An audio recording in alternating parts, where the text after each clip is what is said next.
Okay, welcome to my YouTube channel, Hub Tutorial, a history learning based on the Ethiopian curriculum. It is me, Amanwal.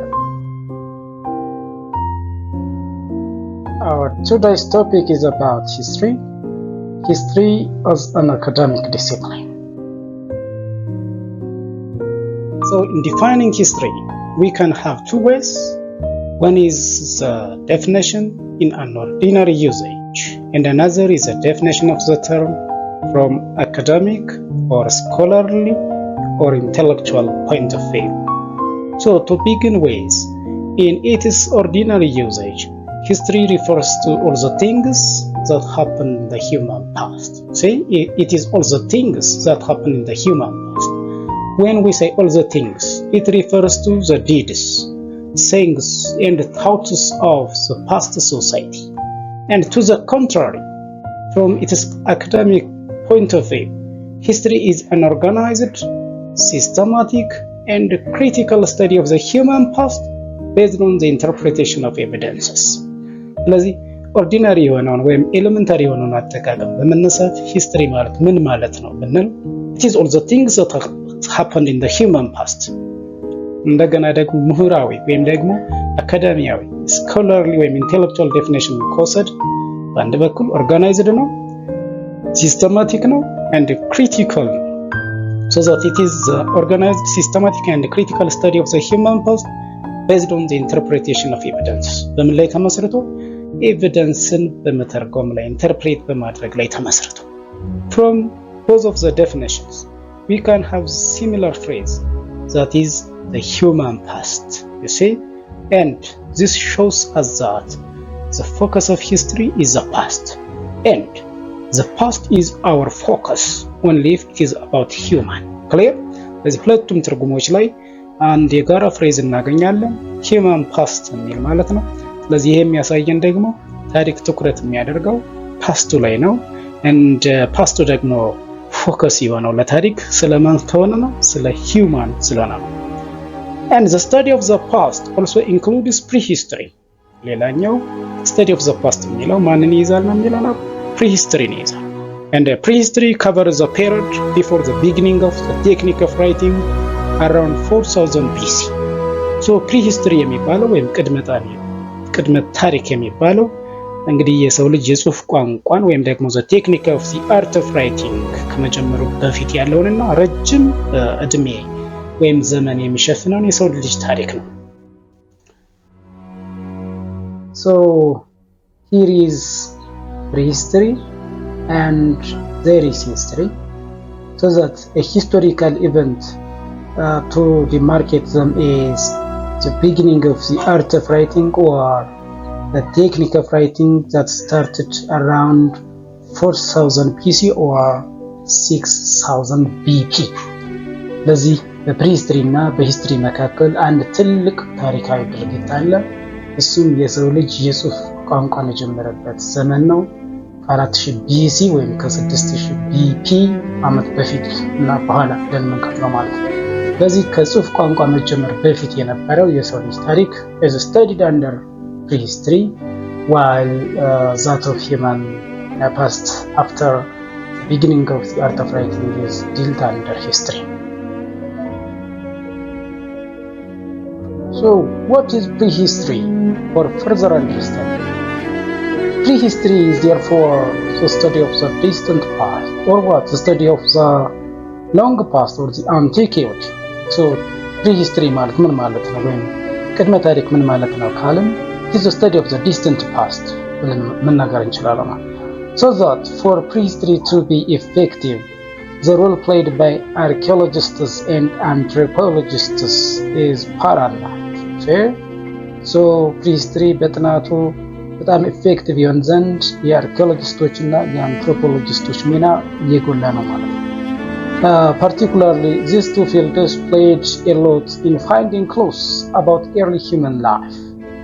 Particularly, archaeology, which is one branch of anthropology, is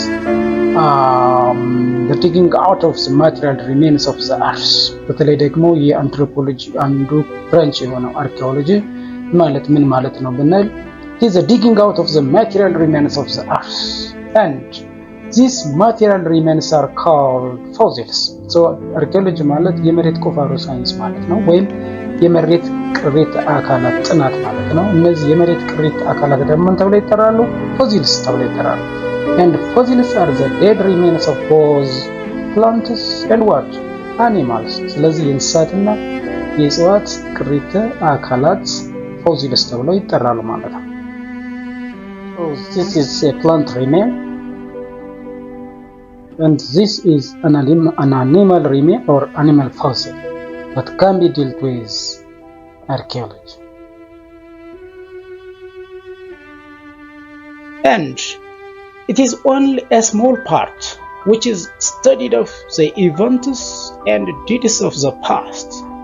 ያችሁት እንግዲህ የሰው ልጅ በጣም ረጅም የሆነ ዘመንን ይሸፍናል ፓስቱ ማለት ነው። ነገር ግን ተጠንቶ የሚገኘው የትኛው ብቻ ነው የሚለን? It is only a small part. See? And this small part which is recorded, look, this small part which is studied or documented is called history. ለዚህ ይሄ ተጠንቶ ወይም ተመዝግቦ የሚገኘው በጣም ትንሽ ፐርሰንትን የሚሸፍነው የሰው ልጅ ፓስት ምን ተብሎ ይጠራል ማለት? ሂስትሪ ተብሎ ይጠራል። History is not only the past which is recorded, it also includes the past which awaits to be recorded. ስለዚህ ሂስትሪ የተመዘገበው የተጠናው ወይም ዶክመንት የተደረገውን ብቻ ሳይሆን ዶክመንት መደረግ የሚፈልገው ወይም የሚጠብቀውን አዌት የሚያደርገውን ጨምሮ ያጠቃልላል ማለት። So history is the past which is recorded plus it includes the part that awaits to be recorded. So what is history as a term from its origin? ስለዚህ ሂስትሪ እንደው ከቃሉ ስንነሳ ምን ማለት ነው? So history as a term is derived from a Greek word which is historia or what? Historia. And accordingly, history means inquiry or knowledge acquired by investigation. So ታሪክ ማለት ከግሪክ ቃል historia ወይም historia ከሚል የግሪክ ቃል የተወሰደ ሲሆን ትርጉሙ inquiry ማለት ነው፣ ወይም ደግሞ knowledge acquired through investigation ማለት ነው። መጠየቅ፣ መመርመር፣ መፈተሽ ወይም ደግሞ learning through inquiry, learning through investigation, learning through asking ተብሎ ሊብራራ ይችላል። And as a discipline, as a field of study, or as a subject matter, history refers to the study of the past, the present, and what? The future. ስለዚህ እንደ አንድ ዲሲፕሊን፣ እንደ ሰብጀክት ማተር፣ እንደ ፊልድ ኦፍ ስተዲ ታሪክ ስለምን ያጠናል ካልን ዋናው ፎከሱ ስለ ፓስት ነው። And from our knowledge of the past, it helps us to understand the present, and from our understanding of the present and our knowledge of the past, it is possible to predict what the future will be. ስለዚህ ከፓስቱ እውቀታችን በመነሳት ከፕሬዘንት አንደርስታንዲንጋችን በመነሳት ደግሞ ፊውቸሩ ምን ሊሆን እንደሚችልም ሂስትሪ ያሳየናል ማለት ነው። History also deals with change and continuity of historical development over time. See? ሌላኛው ሂስትሪ ስለምን ያጠናል ይለናል? ስለ change and continuity. What things are changed and what things are continued through time. For example, what looked like the political atmosphere of Ethiopia through periods. What kind of government system or mode of administrations did our forefathers followed through periods? See? ምን አይነት የፖለቲካ አትሞስፌር ነበር? For example, during the ancient period, in the medieval period, in the modern period.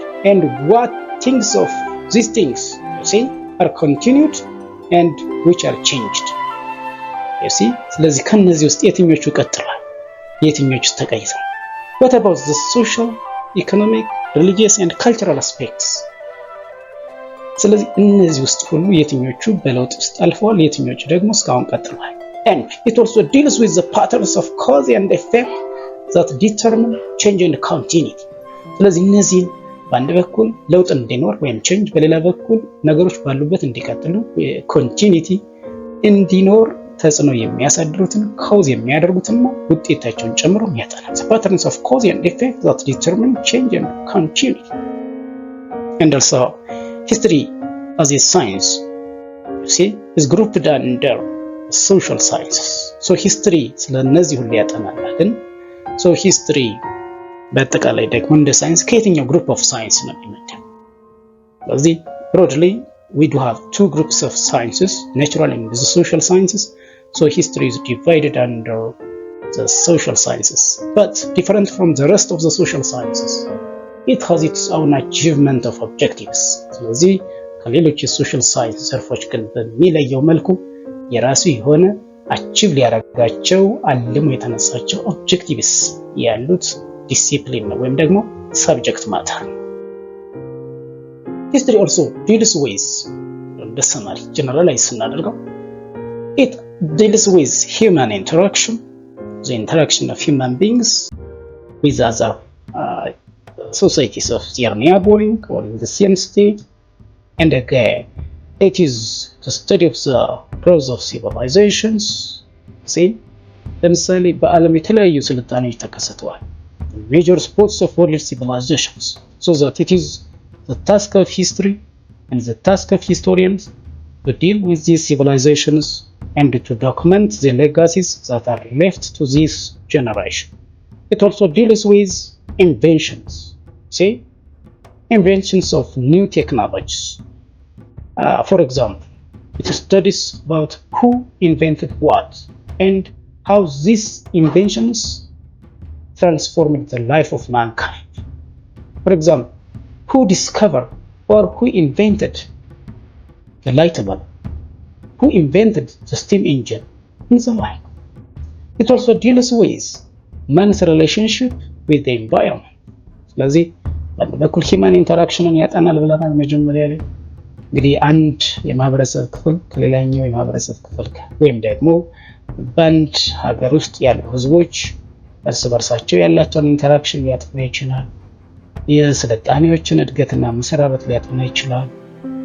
የቴክኖሎጂ ግኝቶችን ሊያጠና ይችላል እና ቴክኖሎጂዎች በምን መልኩ የሰው ልጅ ህይወት ትራንስፎርም እንዳደረጉት ሊያጠና ይችላል። ከዛ ውጭ ደግሞ የሰው ልጅ ከአካባቢው ጋር ያለውን ሪሌሽንሺፕ ሊያጠና ይችላል።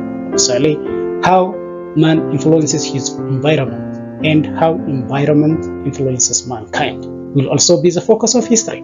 See? And in studying the human past, historians try to answer questions of what, see, when, how, where, and why.